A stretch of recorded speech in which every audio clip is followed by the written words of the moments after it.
ನಮಸ್ತೆ ಆತ್ಮೀಯ ಸ್ನೇಹಿತರೆ, ಮತ್ತೊಮ್ಮೆ ಎಜು ಕ್ರಿಯೇಟಿವಿಟಿ ಯೂಟ್ಯೂಬ್ ಚಾನಲ್ಗೆ ಸ್ವಾಗತ ಸುಸ್ವಾಗತ. 2025ರ ಟೀಚರ್ ಎಲಿಜಿಬಿಲಿಟಿ ಟೆಸ್ಟ್ ಯಾವ ತಿಂಗಳಲ್ಲಿ ನೋಟಿಫಿಕೇಶನ್ ಆಗ್ತದೆ, ನೋಟಿಫಿಕೇಶನ್ ಆದಮೇಲೆ ಪರೀಕ್ಷೆಗೆ ಎಷ್ಟು ದಿನ ಸಮಯವಿರ್ತದೆ, ಯಾವ ಒಂದು ಡೇಟಿಗೆ ಎಕ್ಸಾಮ್ ನಡೀಬಹುದು, ಮುಂದುವರೆದು ಸರ್ ನಿಮ್ಮ ಕಡೆಯಿಂದ ನಮಗೆ ಗೈಡೆನ್ಸ್ ಸಿಗ್ತದ ಈ ಬಾರಿ TET 2025ನಲ್ಲಿ ಅಂತ. ಅಫ್ಕೋರ್ಸ್ ನಾನು ಹೇಳ್ತೀನಿ, ಅಫ್ಕೋರ್ಸ್ ನಿಮಗೆ ಗೈಡೆನ್ಸ್ ಕೂಡ ಸಿಗ್ತದ.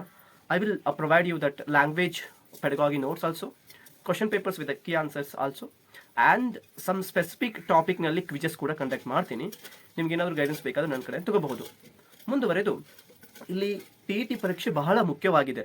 ಇಲ್ಲಿ ಕರ್ನಾಟಕ ವಸತಿ ಶಾಲೆಯ ಒಂದು ಪರೀಕ್ಷೆಯನ್ನು ಬರೀಬೇಕಾದ್ರೆ TET ಪೇಪರ್ 2 ಬೇಕು, PSTR ಟೀಚರ್ ಆಗಲಿಕ್ಕೆ TET ಪೇಪರ್ 1 ಬೇಕು, ದೆನ್ GPSTR ಟೀಚರ್ ಆಗಲಿಕ್ಕೆ TET ಪೇಪರ್ 2 ಬೇಕು, ಇವನ್ HSTR ಕೂಡ ಅಳವಡಿಸುವ ಸಾಧ್ಯತೆ 80% ಇದೆ. ಸೊ ಹೀಗಾಗಿ TET ಬಹಳ ಮುಖ್ಯವಾಗಿದೆ. ಇಲ್ಲಿ ಮುಂದುವರೆದು ಎಲ್ಲ ಅಭ್ಯರ್ಥಿಗಳ ಮುಖ್ಯವಾದ ಪ್ರಶ್ನೆ ಏನಂತಂದ್ರೆ TETಯನ್ನು ಯಾವ ತಿಂಗಳಲ್ಲಿ ಕಂಡಕ್ಟ್ ಮಾಡ್ತಾರ ಅಂತ. ನಿಮ್ಗೆ ಈಗಾಗಲೇ ಗೊತ್ತೇ ಇದೆ, ಹಿಂದಿನ ಒಂದು TETಯನ್ನು ಅರ್ಹತಾ ಪರೀಕ್ಷೆಯನ್ನು ಜೂನ್ 30, 2024ರಂದು ಕಂಡಕ್ಟ್ ಮಾಡಿದ್ರು.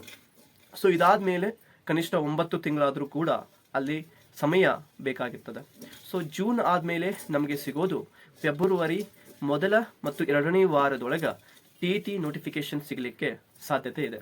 ಸೊ ಹೀಗಾಗಿ ಈ ಸಾಧ್ಯತೆಯನ್ನೆಲ್ಲ ನಾವು ಅನುಕರಿಸಿ ವಿಚಾರವನ್ನು ಮಾಡಿದಾದ ಮೇಲೆ ನಮಗೆ ಅಲ್ಲಿಂದ ಓದಲಿಕ್ಕೆ ಅವಕಾಶ ಸಿಗೋದು ಕೇವಲ 60ರಿಂದ 65 ದಿನಗಳು ಮಾತ್ರ.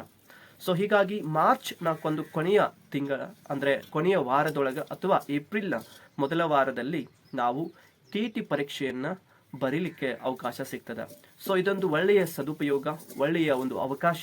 ಈ ಅವಕಾಶವನ್ನು ನೀವು ಚೆಲ್ಲಿದರೆ ನಿಮಗೆ ಶಿಕ್ಷಕರಾಗಲು ಸಾಧ್ಯ ಆಗುವುದಿಲ್ಲ. ಸೊ ಹೀಗಾಗಿ ಅರ್ಹತಾ ಪರೀಕ್ಷೆ ಕೇವಲ ಅರ್ಹತೆಯನ್ನು ಮಾತ್ರ ನಿಮಗೆ ತಂದು ಕೊಡುವುದಿಲ್ಲ, ಅದರ ಬದಲಾಗಿ GPSTRನಲ್ಲಿ 20% ಮಾರ್ಕ್ಸನ್ನು ನಿಮ್ಮ ಮೆರಿಟ್ಗೆ ಕೊಡ್ತದೆ. ಸೊ ಹೀಗಾಗಿ ಪಾಸ್ ಆಗುವ ದೃಷ್ಟಿಯಿಂದ ನೀವು ಓದದೆ ಸ್ಕೋರ್ ಮಾಡುವ ವಿಚಾರದಿಂದ ನೀವು ಓದಿ 100% ಸಕ್ಸಸ್ ಆಗ್ತದೆ. ನನ್ನ ಗೈಡೆನ್ಸ್ ಬೇಕಾದರೆ ನಾನು ಡೆಫಿನೆಟ್ ಆಗಿ ನಿಮ್ಗೆ ಕೊಡ್ತೀನಿ. ಅದ್ರ ಜೊತೆಗೆ ಅದಕ್ಕಿಂತಿಷ್ಟು ಅಂತ ಏನು ಸಪ್ರೇಟ್ ಆದ ಅಮೌಂಟ್ ಕೂಡ ಇರ್ತದೆ, ನೀವು ಅದನ್ನು ಪೇ ಮಾಡಬೇಕಾಗ್ತೈತಿ. ಸೊ ಎಲ್ಲದನ್ನು ಕೂಡ ಫ್ರೀ ಕೊಡ್ತಾ ಹೋದರೆ ಯಾವುದು ಕೂಡ ಸರಿಯಾಗಿ ಬಳಕೆ ಆಗೋದಿಲ್ಲ. ಅಫ್ಕೋರ್ಸ್ ನೀವು ಬಳಕೆ ಮಾಡ್ಕೊಳ್ತೀರಿ, ಎಲ್ಲರೂ ಕೂಡ ಹಾಗೆ ಇರೋದಿಲ್ಲ. ಸೊ ಹೀಗಾಗಿ ಮಾತನ್ನು ಹೇಳ್ತಾ ಇದ್ದೀನಿ.